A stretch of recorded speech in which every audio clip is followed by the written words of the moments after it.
दिलदार पाकिस्तान की उर्दू अदब पॉडकास्ट में शहज़ादी का प्यार भरा आदाब। आज आप सबके साथ एक शेयर करने जा रहे हैं शॉर्ट स्टोरी जो कि बहुत ही मशहूर राइटर की लिखी हुई है और ये मशहूर नाम है सादत हसन मंटो का। इनका ताल्लुक़ कश्मीर से था। अलवन पार्टीशन के बाद ये पाकिस्तान की तरफ आ गए और इनकी सबसे ज़्यादा जो शोहरत हुई है वो उनकी शॉर्ट स्टोरीज़ की वजह से हुई है। आप में से बहुत से लोगों ने पढ़ी भी होंगी। इनका स्टाइल थोड़ा सा कंट्रोवर्शियल भी था। बाज़ औक़ात ये होता है कि जब कोई राइटर बहुत ही ज़्यादा हकीकत के साथ चीज़ें लिखता है तो हमारे माशरे में बहुत सी ऐसी चीज़ें हैं, बहुत से ऐसे अनासर हैं जिनको हम अक्सर गुफ्तगू में लेकर नहीं आते। लेकिन सादत हसन को लिखने में मुश्किल नहीं थी। जैसे होता ना कि एक स्टार्क रियलिटी होती है, उसको आप देखते तो हैं लेकिन उसको लफ्ज़ों में लिखना जो है वो इतना आसान नहीं होता। ये काम सादत हसन मंटो ने किया है। आज का जो मज़मून है उसका उन्वान है अब और कहने की ज़रूरत नहीं। इनके बहुत से दूसरी शॉर्ट स्टोरीज़ जो है मशहूर हुई हैं, उनमें ठंडा गोश्त, खोल दो, बू और सबसे ज़्यादा जिसका सभी को मालूम है वो थी टोबा टेक सिंह। और आज की ये जो शॉर्ट स्टोरी है वो है अब और कहने की ज़रूरत नहीं है। आप जब ये स्टोरी सुनेंगे तो आपको पता चलेगा ये टाइटल कितना ज़बरदस्त उन्होंने ध्यान से सही तरीके से चुना है कि वाकई में ये शॉर्ट स्टोरी पढ़ने के बाद, सुनने के बाद आप एकदम से ये आपके दिल को लगती है बात, इस तरह आपके दिल को छूती है कि वाकई आप सोचते हैं कि अब इसके आगे कुछ कहने की कोई ज़रूरत नहीं है। तो चलिए उस कहानी की तरफ चलते हैं। लिखते हैं, ये दुनिया भी अजीब व गरीब है, ख़ासकर आज का ज़माना। क़ानून को जिस तरह फ़रेब दिया जाता है इसके मुतालिक शायद आपको ज़्यादा इल्म ना हो। आजकल क़ानून एक बेमानी चीज़ बनकर रह गया है। इधर कोई नया क़ानून बनता है, उधर यार लोग उसका तोड़ सोच लेते हैं। इसके अलावा अपने बचाव की कई सूरतें पैदा कर लेते हैं। किसी अखबार पर कोफ्ताई हो तो आया करे, इसका मालिक महफूज व मामून रहेगा, इसलिए कि प्रिंट लाइन में किसी कसाई या धोबी का नाम बहैसियत प्रिंटर, पब्लिशर और एडिटर के दर्ज होगा। अगर अखबार में कोई ऐसी तहरीर छप गई जिस पर गवर्नमेंट को एतराज़ हो तो असल मालिक की बजाय वो धोबी या कसाई गिरफ्त में आ जाएगा। उसको जुर्माना होगा या कैद।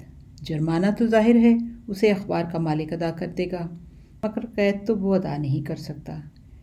लेकिन इन दो पार्टियों के दरमियान इस किस्म का माहिदा होता है कि अगर कैद हुई तो वो उसके घर इतने रुपए माहवार पहुंचा दिया करेगा। ऐसे माहिदे में खिलाफ वर्जी बहुत कम होती है। जो लोग नाजायज़ तौर पर शराब बेचते हैं उनके पास 2-3 आदमी ऐसे ज़रूर होते हैं जिनका सिर्फ ये काम है कि अगर पुलिस छापा मारे तो वो गिरफ़्तार हो जाएं, चंद माह की कैद काट कर वापस आ जाएं और उसका मुआवजा उनको माकूल मिल जाता है। छापा मारने वाले भी पहले ही से मुत्तला कर देते हैं कि हम आ रहे हैं, तुम अपना इंतज़ाम कर लो। चुनांचे फ़ौरन इंतज़ाम कर लिया जाता है, लेकिन मालिक गायब हो जाता है और वो किराए के आदमी गिरफ़्तार हो जाते हैं।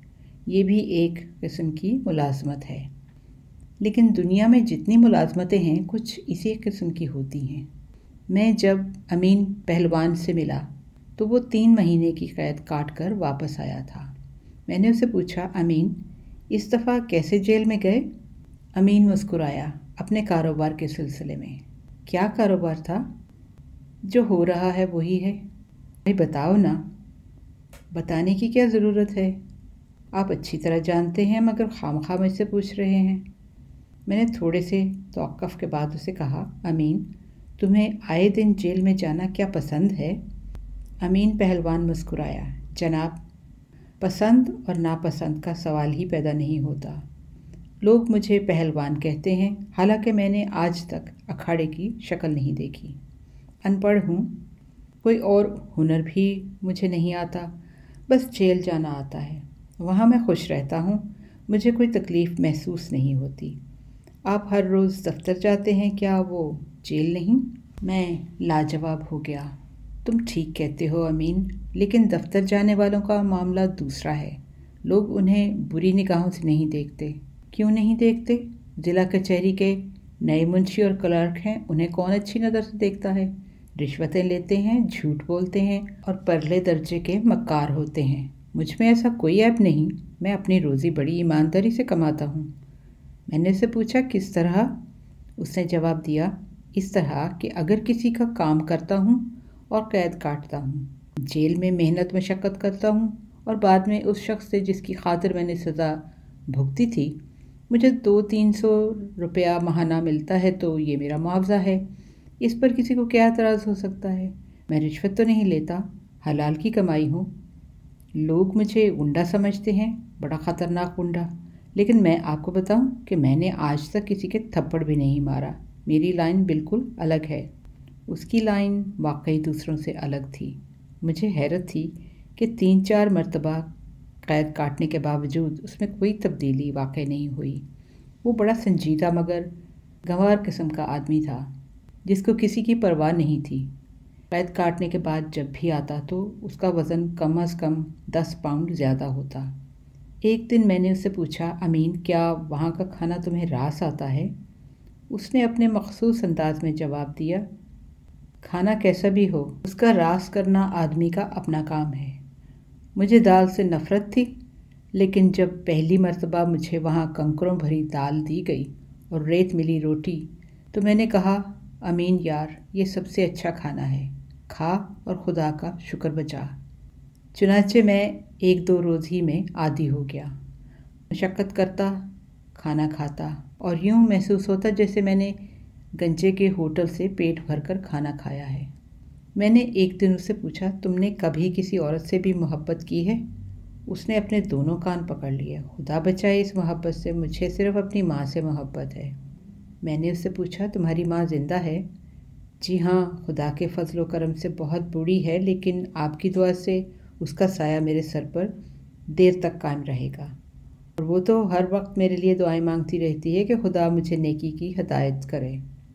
मैंने उससे कहा, खुदा तुम्हारी माँ को सलामत रखे, पर मैंने ये पूछा था कि तुम्हें किसी औरत से मोहब्बत हुई है या नहीं? देखो, झूठ नहीं बोलना। अमीन पहलवान ने बड़े तेज़ लहजे में कहा, मैंने अपनी ज़िंदगी में आज तक कभी झूठ नहीं बोला। मैंने किसी औरत से मोहब्बत नहीं की। मैंने पूछा, क्यों? उसने जवाब दिया, इसलिए कि मुझे इससे दिलचस्पी ही नहीं। मैं खामोश रहा। तीसरे रोज़ उसकी माँ पर फौलज गिरा और वो इस जहां से रुखसत हो गई। अमीन पहलवान के पास एक पैसा भी नहीं था। वो सोगवार, मकमूम और दिल शिकस्ता बैठा था कि शहर के एक रईस की तरफ से उसे बुलावा आ गया। वो अपनी अजीज़ माँ की मैयत छोड़कर उसके पास गया। उससे पूछा, क्यों मियाँ साहब, आपने मुझे क्यों बुलाया है? मियाँ साहब ने कहा, तुम्हें क्यों बुलाया जाता है? एक ख़ास काम है। अमीन ने, जिसके दिलो दिमाग में अपनी माँ का कफन दफन तैर रहा था, पूछा, हजूर, ये ख़ास काम क्या है? मियाँ साहब ने सिगरेट सुलगाया। ब्लैक मार्केट का किस्सा है। मुझे मालूम हुआ है कि आज मेरे गोदाम पर छापा मारा जाएगा, सो मैंने सोचा कि अमीन पहलवान बेहतरीन आदमी है जो उसे निपटा सकता है।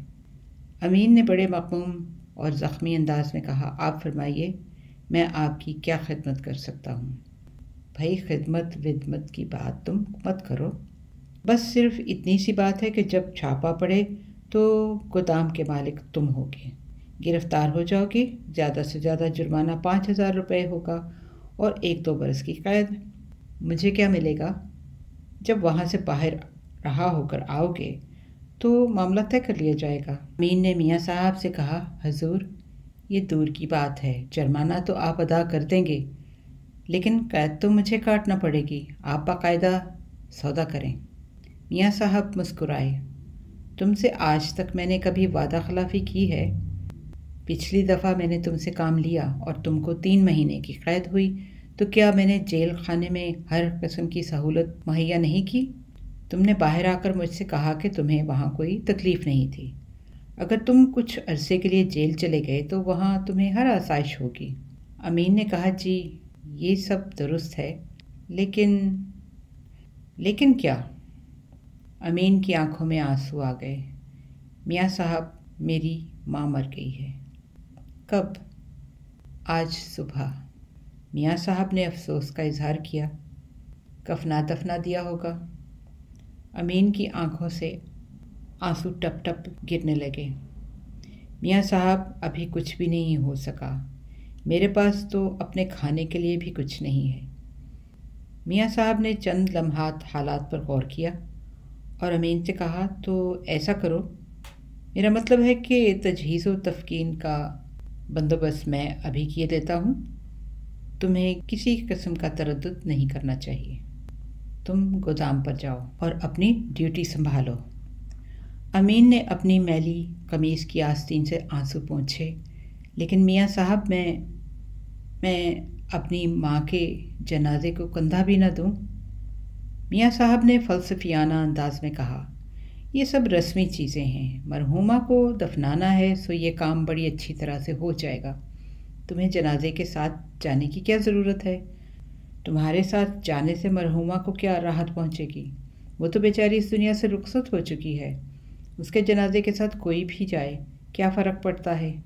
असल में तुम लोग जाहल हो। मैं अगर मर जाऊं तो मुझे क्या मालूम है कि मेरे जनाजे में किस किस अजीज़ और दोस्त ने शिरकत की थी। मुझे अगर जला भी दिया जाए तो क्या फ़र्क पड़ता है? मेरी लाश को चीलों और गिद्धों के हवाले कर दिया जाए तो मुझे इसकी क्या खबर होगी? तुम ज़्यादा जज्बाती न बनो। दुनिया में सबसे ज़रूरी चीज़ यह है कि अपनी ज़ात के मुतालिक सोचा जाए। मैं पूछता हूँ, तुम्हारी कमाई के ज़राए क्या हैं? अमीन सोचने लगा। चंद लम्हात अपनी बसात के मुताबिक गौर करने के बाद उसने जवाब दिया, हजूर, मेरी कमाई के ज़राए आपको मालूम हैं। मुझसे क्यों पूछते हैं? मैंने इसलिए पूछा था कि तुम्हें मेरा काम करने में क्या हीलो हुज्जत है। मैं तुम्हारी माँ की तजहीज़ व तफ़कीन का अभी बंदोबस्त किया देता हूँ। जब तुम जेल से वापस आओगे तो। अमीन पहलवान ने बड़े बेंदे अंदाज में पूछा, तो आप मेरा अभी बंदोबस्त कर देंगे? मियाँ साहब बौखलाए। तुम कैसी बातें करते हो अमीन पहलवान? अमीन पहलवान ने ज़रा दुरुस्त लहजे में कहा, अमीन पहलवान की ऐसी की तैसी। आप ये बताइए कि मुझे कितने रुपए मिलेंगे? मैं 1000 से कम नहीं लूँगा। 1000 तो बहुत ज़्यादा है। अमीन ने कहा, ज़्यादा है या कम मैं कुछ नहीं जानता। मैं जब कैद काट कर आऊँगा तो अपनी माँ की कब्र पुख्ता बनाऊँगा, संगे मरमर की। वो मुझसे बहुत प्यार करती है। मियाँ साहब ने उससे कहा, अच्छा भाई, 1000 ही ले लेना। अमीन ने मियाँ साहब से कहा, तो लाइए इतने रुपए दीजिए कि मैं कफन दफन का इंतज़ाम कर लूँ। इसके बाद मैं आपकी खिदमत के लिए हाज़िर हो जाऊँगा। मियाँ साहब ने अपनी जेब से बटवा निकाला। लेकिन तुम्हारा क्या भरोसा है? अमीन को यूँ महसूस हुआ जैसे इसको किसी ने माँ बहन की गाली दी है। मियाँ साहब, आप मुझे बेईमान समझते हैं। बेईमान आप हैं, इसलिए कि अपने फेलों का बोझ मेरे सर पर डाल रहे हैं। मियाँ साहब मौकाशनास थे। उन्होंने समझा कि अमीन बिगड़ गया है, चुनाचे उसने फ़ौरन उसे अपनी चर्ब ज़बानी से राम करने की कोशिश की। लेकिन अमीन पर कोई असर न हुआ। जब वो घर पहुंचा तो देखा कि गुसाल उसकी माँ को आखिरी गुस्ल दे चुके हैं। कफन भी पहुंचाया जा चुका है। अमीन बहुत मुतहय्यर हुआ कि इस पर यह मेहरबानी किसने की है। मियाँ साहब ने, लेकिन वो तो सौदा करना चाहते थे। उसने एक आदमी से जो ताबूत को सजाने के लिए फूल गोंद रहा था पूछा, ये किस आदमी ने एहतमाम किया है? फूल वाले ने जवाब दिया, हजूर, आपकी बीवी ने। अमीन चकरा गया। वो अपने शदीद ताज्जुब का मुजाहरा करता मगर खामोश रहा। फूल वाले से सिर्फ इतना पूछा, कहाँ है वो? फूल वाले ने जवाब दिया, जी अंदर हैं, आपका इंतज़ार कर रही थी। अमीन अंदर गया तो देखा एक नौजवान खूबसूरत लड़की उसकी चारपाई पर बैठी है। अमीन ने इससे पूछा, आप कौन हैं? यहाँ क्यों आई हैं? उस लड़की ने जवाब दिया, मैं आपकी बीवी हूँ। यहाँ क्यों आई हूँ, ये आपका अजीबोगरीब सवाल है। अमीन ने उससे पूछा, मेरी बीवी तो कोई भी नहीं, पता तो कौन है? लड़की मुस्कुराई, मैं मियाँ दीन की बेटी हूँ। उनसे जो आपकी गुफ्तगू हुई मैंने सब सुनी।